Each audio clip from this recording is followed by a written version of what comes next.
Coucou les copains, j'espère que vous allez bien aujourd'hui. Moi, je suis en super forme, comme tous les jours. Et aujourd'hui, comme promis, une nouvelle histoire. Je vais vous raconter l'histoire de Monsieur Poire. Oui, Monsieur Poire est une petite poire qui habitait tout en haut d'un grand arbre. Cet arbre était un poirier. Et cette petite poire qui vivait là-haut, discutait tous les jours avec ses autres copains les poires.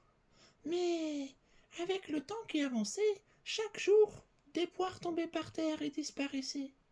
Car dès qu'ils tombaient, ils s'étaient ramassés, ou par des animaux, ou par des humains. Alors, Monsieur Poire se demandait combien de temps lui allait encore rester tout en haut de cet arbre, alors que tous ses copains tombaient les uns après les autres.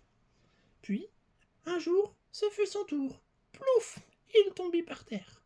Et un grand monsieur, avec un grand panier, le récupéra et le mit dedans. Il l'emmena chez lui. Et là, Monsieur Poire se dit, mais qu'est-ce que je vais devenir maintenant? Il demanda à ses autres poires qui étaient tombés. Oh, tu sais, mon ami, quand nous tombons et que nous finissons dans le panier, ce n'est jamais bon signe. Nous risquons de finir ou en tarte à la poire, ou en poire de dessert, ou en tout et n'importe quoi, mais malheureusement, c'est bientôt la fin pour nous. Oh non, je ne veux pas me faire croquer, moi, ni me faire cuisiner. Alors Monsieur Poire se décida de rouler hors du panier et de rouler hors de la maison. Il roulait. Mais à un moment, un gros caillou le bloqua. Zut, je ne peux plus bouger. Alors Monsieur Poire était bien embêté. Qu'allait-il devenir maintenant qu'il était tout seul ici, au milieu de rien, avec un gros caillou comme seul ami? Et ce caillou, bien sûr, qui ne parle pas, car c'est un caillou. La nuit passa, le jour passa, la nuit, le jour, la nuit, et cela pendant plusieurs semaines. Monsieur Poire commençait à sentir mauvais. Il y avait des blessures. Une petite chenille passait par là et commençait à le croquer de l'intérieur. Oh, qu'est-ce que je vais devenir?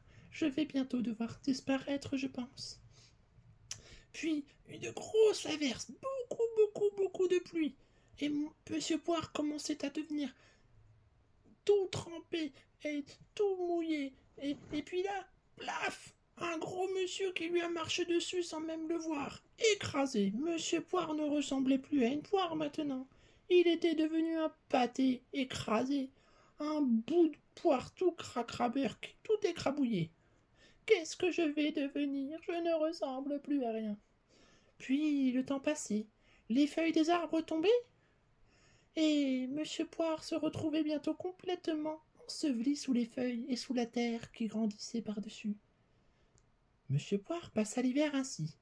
Puis, au printemps, il commençait à y avoir quelques racines qui sortaient de la graine qui était au fond de la poire. Et plus ça allait, et plus les racines grandissaient, et la plante qui grandissait. Monsieur Poire, qui n'était plus vraiment une poire maintenant, mais plutôt une jeune pousse, un jeune arbre, commençait à de nouveau voir dehors. Oh, le soleil! Cela fait plaisir, cela fait tellement longtemps que je n'ai plus vu le soleil. Et le temps passait, il grandissait encore. Et devinez quoi?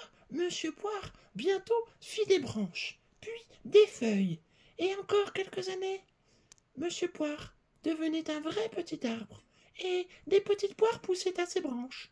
Alors Monsieur Poire, qui était maintenant Monsieur l'Arbre de Poire, discutait avec ces petites poires qu'il faisait pousser et leur racontait son aventure. Les poires n'y croyaient pas leurs oreilles. Oh, quelle aventure, Monsieur l'Arbre! Eh oui, je suis devenu... J'étais une poire, j'ai pourri, je suis fini sous terre et je suis devenu un grand arbre. Un magnifique arbre qui fait pousser plein de nouvelles petites poires. Et Monsieur Poire continuait comme ça pendant des années à grandir et faisait pousser de nombreuses poires qui, les uns après les autres, se faisaient manger en tombant par terre. Et certains, tout comme lui, partaient à l'aventure pour devenir comme lui un jour un grand arbre. Voilà, c'était mon histoire de ce soir. Bisous les copains.